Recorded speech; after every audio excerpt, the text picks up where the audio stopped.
মঙ্গলবার রায় হবে, মঙ্গলবার মঙ্গলবার এই হইয়া গেল 5 লাখ টাকা দাও, 5 লাখ টাকা দাও।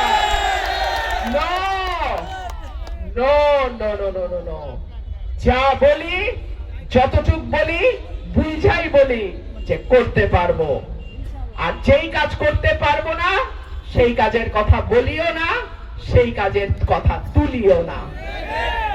আমি আমার বক্তব্য আর লম্বা করব না, এইটুকু বলে আজকে আমি শেষ করি। আমাদের আগামী নির্বাচন হবে আমাদের নিজের ঘরের মেয়ের নির্বাচন। আমাদের আগামী নির্বাচন হবে আপনাদের কারো ভাবতি, কারো ভাইঝি, কারো বোনের নির্বাচন। আগামী নির্বাচন হবে 73 সালে আপনাদের ঘরের ছেলের উপরে যে অন্যায় হয়েছিল